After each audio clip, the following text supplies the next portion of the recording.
afternoon, competitors, coaches, judges, and honored guests. Welcome to CaseIT 2021 Finals Presentation Time Slot A. My name is Siddharth, and I will be your timer today. At this time, I would kindly ask all judges and coaches to ensure your audio is muted. As a reminder, the CaseIT Organizing Committee is recording the presentations. However, in the case of technical difficulties, the recording may be cut off. So coaches, you're welcome to record on your own devices, so long as you do not share your recording outside of your team. Now, it is my pleasure to introduce to you our judging panel. First, we have Duke Indrasigmeni, the Director of Positive Play at EA. Next, we have Diane Lapierre, the Chief Information Officer at Absolute Software and the Chapter Board President at CIO Association of Canada, Vancouver. Next, we have Peter Holoka, Director of Educational Technology at West Point Grey Academy and the Chapter Vice President at CIO Association of Canada, Vancouver. Next, we have Brendan McCabe, the Senior Account Executive at Microsoft. And finally, we have Steve Penton, Director of Consulting Services at CGI. It is also my pleasure to introduce to you the presentation facilitator, Peter Tingling, who's the Associate Dean for the undergraduate programs at the BD School of Business at SFU. We are excited for your presentation, but before we begin, we would like to remind you of the presentation guidelines. You will have 20 minutes to present your solution.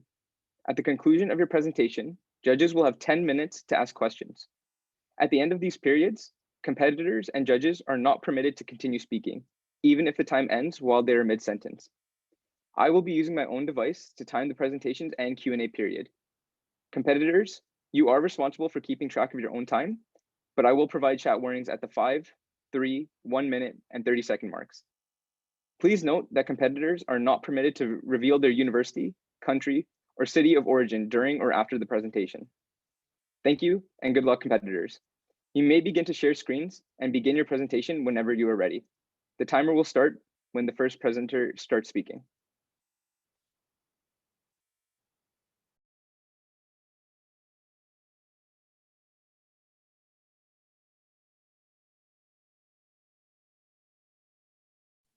I am sure that we have all, at one point, turned to a video game to momentarily replace our everyday stress and responsibilities with fun, low-stake challenges and games. Having said that, I'm also sure that we have all, at one point, turned to a video game for that fun, and instead were met with harassment and threats. I know as a female gamer, and especially as a person of color, I've personally seen this so many times, and it's a prevalent issue faced by the entire video gaming industry, one that user-focused companies like Electronic Arts are currently searching for new ways to tackle, and that's what we're here to do today. Good afternoon, everyone. My name's Noor. I'll be presenting alongside my colleagues, Tass and Kylan McKenzie. We are in it to win it, and we are so excited to tell you all today our recommendation to help EA charter a course for positive play. So today, our primary objective was to address how EA can look at the growing concern around disruptive behavior on its platform and minimize it. We recommend integrating talks, mod filtering techniques, and educational measures taken at tiered levels of disruptive behavior, as this will create a positive, safe community and increase your monthly active users to 60% of your registered users, and finally earn you an NPV of 219 million. The secondary issue we identified was what can EA do to combat gaming addiction?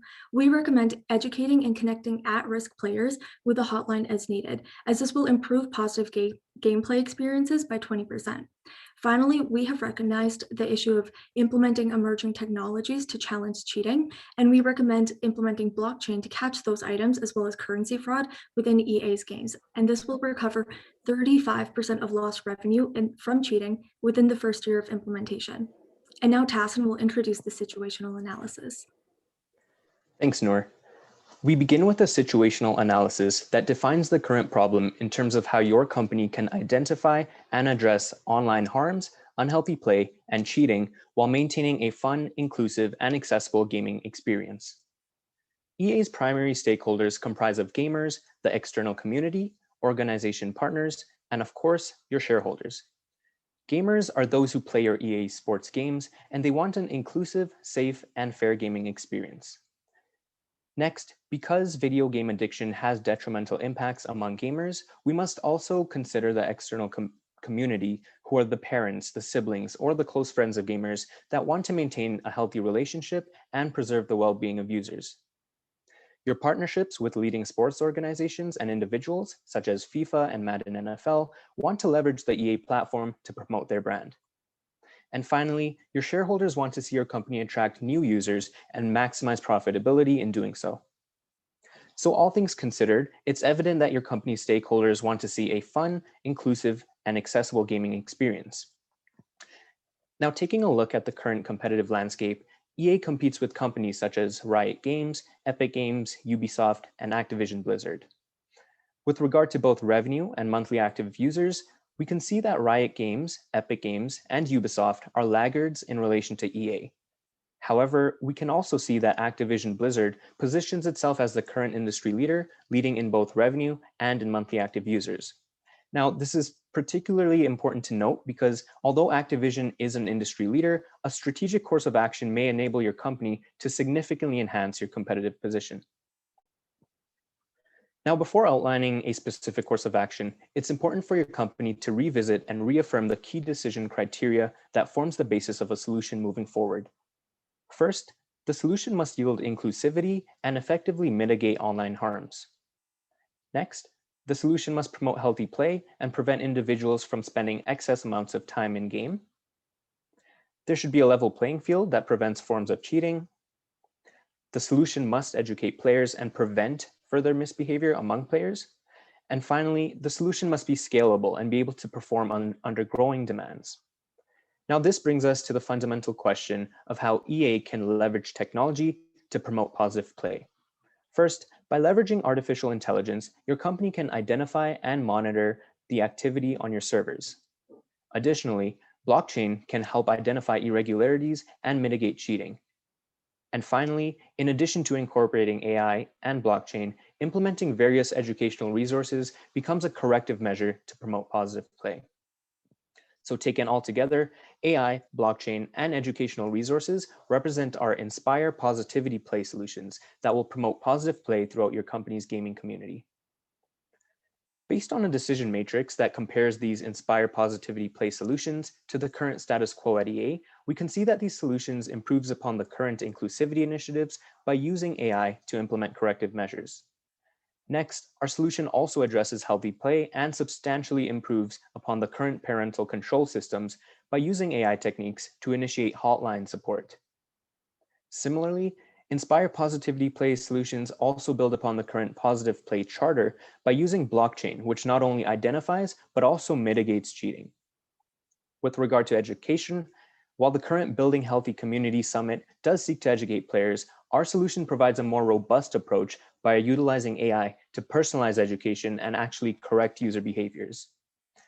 And finally, since our solution leverages AI and blockchain, the systems allow for scalability and can be applied to the remainder of your company's gaming segments as well. So, as we can see, Inspire Positivity Play demonstrates a comprehensive solution that not only prevents misbehaviors, but also corrects it. And in turn, Inspire Positivity Play would yield a fun, inclusive, and accessible gaming experience while ultimately enabling EA to enhance its competitive position. Now, Kyle will further elaborate on what Inspire Positivity Play entails. Great, thank you, Tassin. So taking a look at our recommendation, two overarching themes that we want to establish are first, we think that the materials right now in the Positive Play Charter are great, but they might not be in the best format and the most accessible to the people that need to see it the most. So we want to make sure that we're bringing this into educational materials that can actually target these people and convey this in a medium that will actually apply to them. We also, throughout all our recommendations, we also want to make use of data, both to track our results and also look for future opportunities to improve.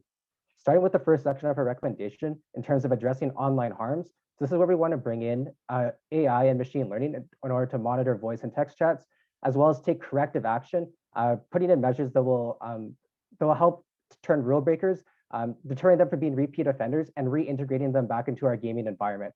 So starting with this, the first thing we recommend is to use ToxMod. So ToxMod is a software that can detect inappropriate speech in real time, and this takes a preventative approach to what's going on right now. When harmful comments are made, when derogatory language is used, it can auto-mute these players, making it a more inclusive, a more friendly environment for everybody involved. The great thing about this is it uses advanced machine learning algorithms, learning from the data it collects, and understanding not just what is being said, but also how it's being said, understanding things like tone, context, and being able to distinguish between jokes and what is actual harmful behavior. This will provide your team with a dashboard and data that can help drive future decision-making and really see exactly how this problem is changing as we implement the solution. The next thing we want to recommend is improving the suspension model that EA is currently using. So right now, if a user breaks terms of service or is caught being involved with disruptive behavior, they might be handed out with a short-term ban that limits them from playing. We think this is great, but we think we want to take this to the next level so that we can ensure that they're actually learning from this and we can integrate them back into our system. So the improvement here is to put in a mandatory in-game educational experience that's required to be completed until these bans can be finished. So what the goal here is to really get these players to understand why their actions, why it was wrong, why what they did was wrong, as well as how they might have negatively impacted others. We can also track continuous behavior here. And we think one of the keys here is to really personalize this, getting to these people in a way that matters to them. So the way we want to do this is through leveraging athletes. We know that these players are passionate about sports. Their favorite athletes are part of these games. And we want these athletes to be a big part of connecting with them and getting the message across. So global superstars like LeBron James or Lionel Messi, these athletes, their characters may appear in game. They'll be talking to the players, getting that message across, and really explaining that educational message and getting that educational component as part of the suspension. How this might look like, it might be similar to past features already in EA games. So things like career mode, where a player is controlling someone and having one-on-one conversations off the field or off the court. It'll be similar to this, but instead with the athlete coming in, taking a more serious and more educational tone, and even framing it as framing examples that might be relevant to them. So for example, maybe a star basketball player talks about the importance of teamwork on the court and the importance of communication. That can be a really good message to get across to these gamers that may be caught using voice chats that are harmful to others, and really making sure that we're connecting with these people. We have the information there, we just need to get it to them in a way that's effective for them.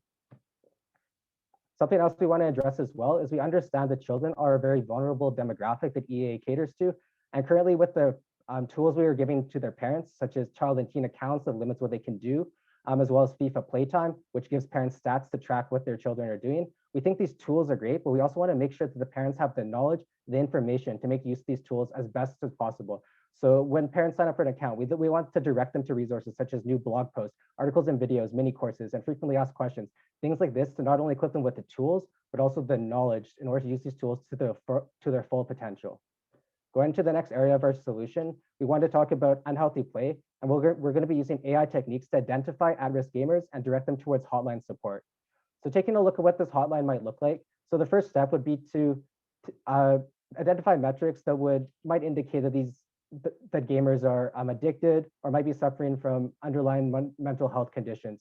So taking a look at that first pool of applicants, or not applicants, but taking a look at that first pool of individuals, going into examining their chats with that new TalksMod software, and taking a look at things like their tone of voice and key indicators, key words that they're using. Once we identify them at risk, we'll be able to pass on and guide them to designated hotline support and then monitor the progress from there. In terms of the logistics for the hotline, we'll begin by partnering with local hotlines, and we want to provide them with relevant information about the gaming industry so they can really understand how to best help these gamers, best help the addiction issues surrounded around gaming. We also see a huge future opportunity collaborating with others in the Fair Play Alliance, which is a huge network of other gaming companies. And we think that since this problem is so industry-wide, there's a huge opportunity here to leverage this, to scale it up, and have these kind of measures in all across the gaming industry. Going into the last part of our recommendation, to address the issues of cheating, we want to explore the use of blockchain technology in order to identify irregularities and mitigate the cheating that's going on right now. So taking a closer look at this, one of the major issues that's happening is fraud surrounding the transfer of in-game currency and in-game items. So we think getting these items into a blockchain, similar to how cryptocurrency runs right now, will allow us to uphold the integrity of the game, have better tracking methods, and make sure that these digital assets are being monitored and being treated fairly, upholding the integrity of our game and making sure everybody has a fair playing experience.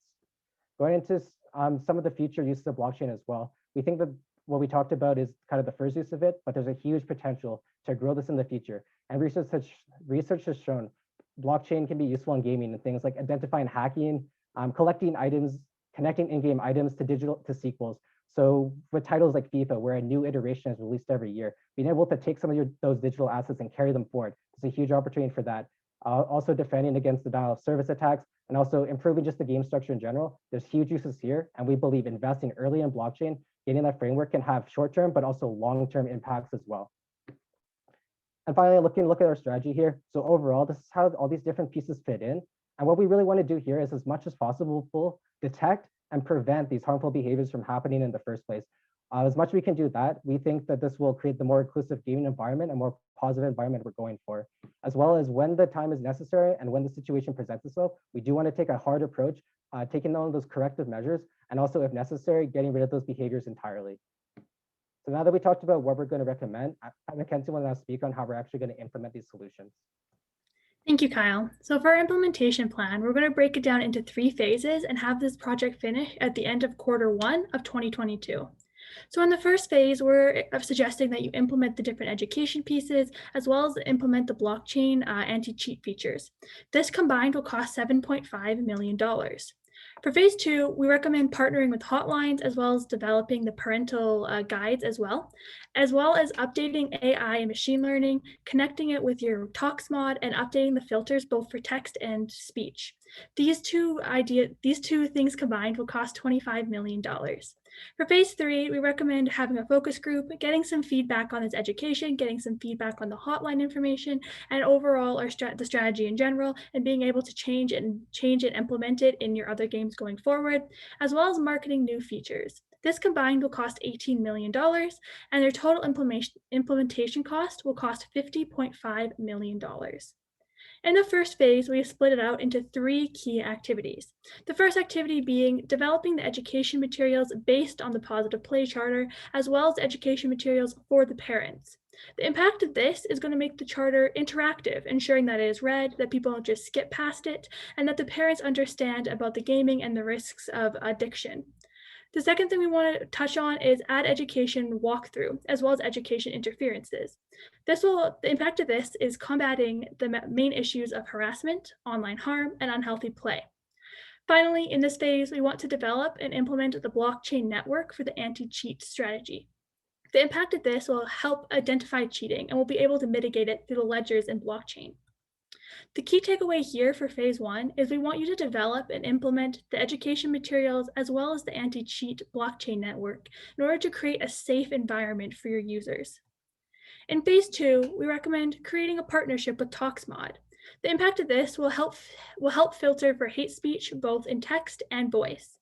The second thing we want you to work on is using current AI system to calculate excessive gaming metrics. The impact of this will help inform and keep users aware of gaming addictions, as it's not a very common topic today, although it's very prevalent and underlying issues. Finally, we want you to implement the current machine learning system with TalksMod. This will help create more sustainable and detailed filters for a safe and positive environment through speech as well as text, so people experience less harassment and feel safer using your games. The key takeaway here for phase 2 is we want you to work on providing a safe environment through the filtering of hate speech, inappropriate content, and making people aware of addictions and see if they can get help if necessary. Finally, in phase 3, we recommend creating a focus group and a trial run. We suggest rolling this out in FIFA first, as we think that you'll get the most data from this game. It is one of your biggest games on the market right now, and getting as much information as possible from FIFA will help you learn, grow, and implement these into your other games going forward over the next few years. The second thing we want you to do is have a partnership with the hotlines and implementations of the parent controls. The impact of this will provide at-risk users with any support that they may need, as well as keeping parents informed of how the games work and how to use their games effectively. Finally, we recommend marketing this externally. We want you to market these new changes, focusing on a safe and positive atmosphere that you are trying to provide with this implementation plan. The key takeaway from phase 3 here is we want you to collect the feedback and then market these new steps taken for a safe and positive gaming environment for your users. Some risks that we have identified during our implementation are that individuals are not reading the Positive Play Charter. The mitigation for this is making the charter interactive in both a preventative and corrective way. We think that you have a great content in your charter and that users should use it and read it. However, making it interactive will make them realize and understand what is in the charter itself. Second risk we've identified is AI bias. The mitigation for this is using the current inclusion framework you already have within your company in order to identify possible biases in data and be able to mitigate it through that. Finally, the last risk that we have identified are that users are impacted negatively by these measures. The mitigation for this is the education at the beginning is going to be very subtle, and the other features will only occur after an infraction has been committed or someone has been identified as high risk. Professional gamers will not be included in this, as our AI will be able to pick up the difference between a professional gamer and someone who has mental health issues and needs some help. Now Nora is going to discuss about our metrics. Thank you, Mackenzie. The primary assumptions we made within our recommendation is an industry discount rate of 13%, as well as an industry gamer growth of CAGR of 5.2%. For EA, this means its registered user growth rate will be around 6% year over year. And with our recommendation, Inspire Positive Play, your monthly active user growth will be 1.5% year over year. The setup cost, as Mackenzie identified, will last until Q1 of 2022 and amounts to 50.5 million. And the recurring cost with our recommendation includes software maintenance at 875,000 per year, as well as marketing at 775,000 per year, leading to a total cost over the next 6 years of 58.8 million. And this will earn you an NPV of 219 million, as well as a profitability CAGR of 5.24%. We also recommend financing this project through free cash flow and loans. Some benchmarks to indicate the success of this recommendation is recovered lost revenue of 35% or 4.9 million, as my team and I have estimated by December 22, monthly active users reaching 60% of registered users by June of 2024, and we currently expect it to be sitting around 43 to 50%, as well as gameplay experience having a 20% positive increase by June of 2025, and finally a CAGR, a profitability CAGR of 5.24% by December of 2026. So with that, today we have given you a recommendation that ensures EA continues to be fun, inclusive, and accessible, and most importantly, charts its course to positive play. Thank you so much.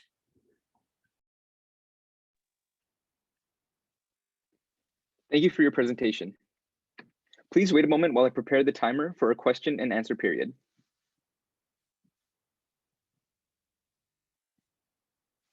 Judges, you have 10 minutes to ask questions. You may now begin.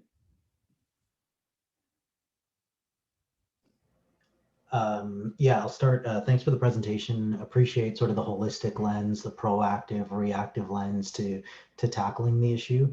I loved a lot of the sort of natural connections you made. So sort of thinking about EA Sports, thinking about athletes, thinking about their ability to persuade an audience that already has an anchor to them as influencers. So I thought that was really good. I think there's two major questions. I'll start with one. So parents, for sure, great lens thinking about the community around the player. The biggest challenge in that space is right now parents aren't really involved in the gaming experience. They're not the ones downloading the game, going through the initial boot flow. So how would you address parents knowing that they're not involved in a typical gamer's kind of experience with our products or other gaming products? Yeah, that's a really good question. And I think one way we could do that is, one, making it more difficult for a child to create an account and to be in that space, having more checks in there, and then taking steps to get the parents involved on that end. So requiring some kind of verification or some kind of additional step there that can get the parents involved, and then bringing in those educational materials the parents can come in there as well.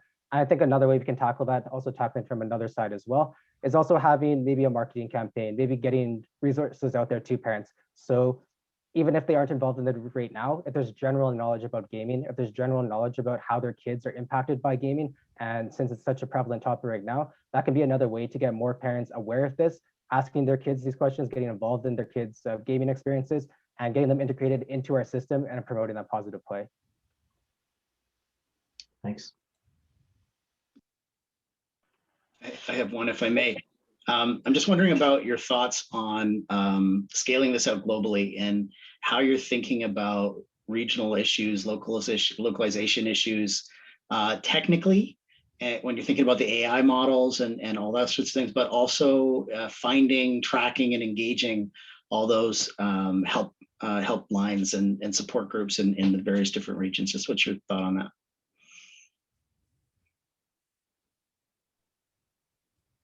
Yeah, it's a great question. So I think in terms of globally, in terms of the technical thing, I think as soon as we start with the first few months here and with our implementation, it's really very important to develop a framework. And we think once that framework's in place, once we gather data from certain regions, having those focus groups, taking them from different cultures, different areas like that, once we have that framework in place, it will be a lot easier to bring it out globally to other countries and to other games as well.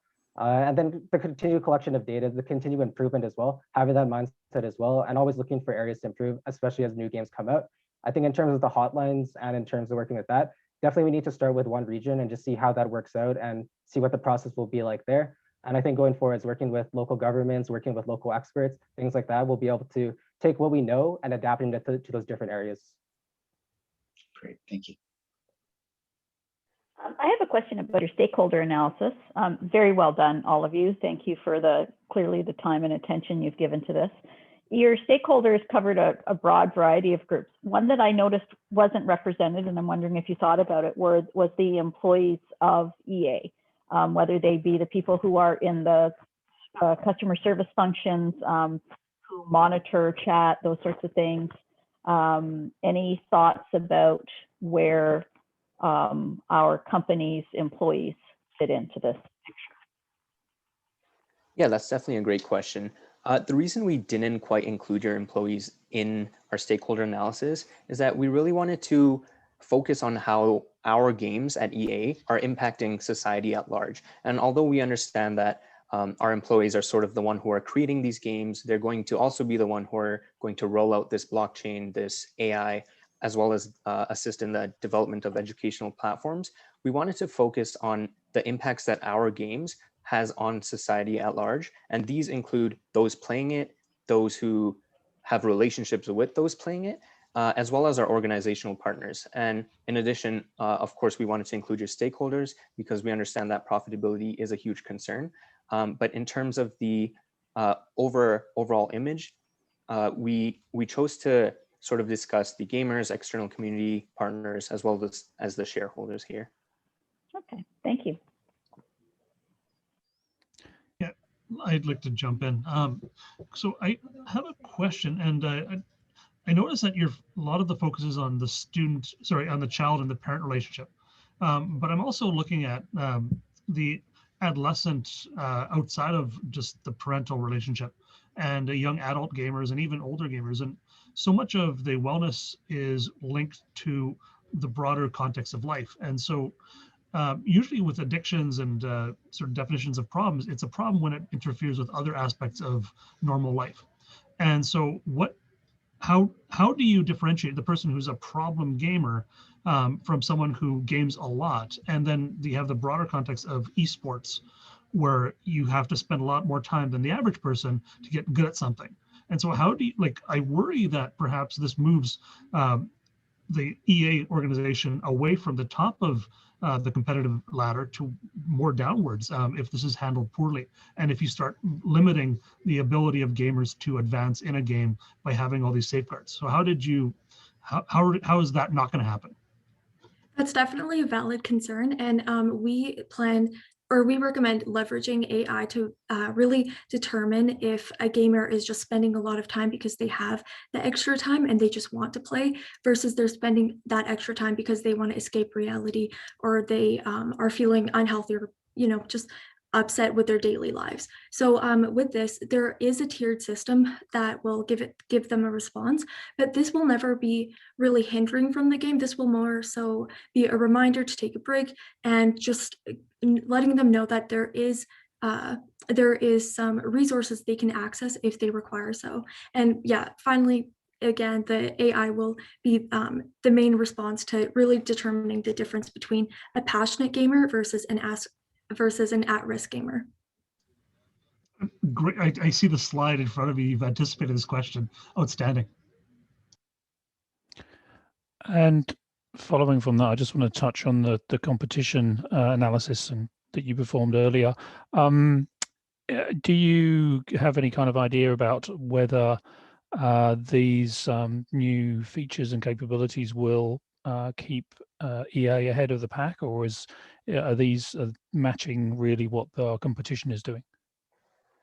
Yeah, so with regard to our competition, our solution falls way above the scope of what competitors are doing right now. So as we mentioned before, Activision Blizzard is the industry leader, but Activision Blizzard, as well as Ubisoft, who is a laggard, what they have in place right now is a code of conduct, similar to your Positivity Play Charter, which sort of outlines the harms of cheating, why you shouldn't cheat, or why you shouldn't bully online.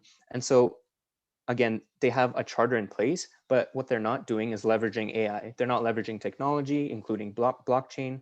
And also the main focus that companies such as Activision and Ubisoft are focusing on are preventative measures. So with that code of conduct, they are, in a way, they are preventing misbehavior in an online community. But what we're doing differently, we're also emphasizing why it's important to correct these behaviors so they don't happen again in the future. And that's what we're going to do by leveraging AI, blockchain, and our educational platforms. Thank you. I'll re-ask a component of Peter's question. I think you answered the sort of the AI and that portion well. I'm also interested in the adult gamer. Living in a house with two of them right now, my husband and my son. You know, none of them need my permission to do anything anymore. So what were your thoughts on managing some of these behaviors with the adult gamer community?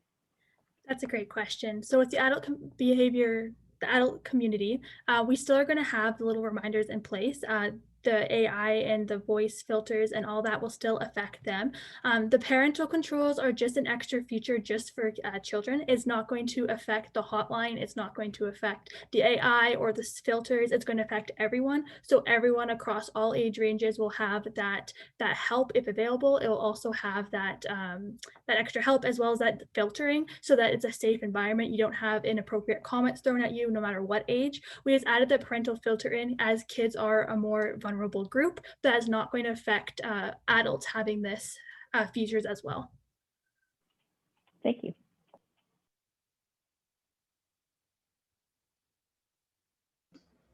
I think we're running out of time, so I won't ask the last question because it'll take me more than 30 seconds to say it anyway. So. All right. Thank you for your questions and answers. And thank you to our competitors for your presentation and to our judges for your insights and expertise. Competitors and coaches, at this time, you may leave. Thank you.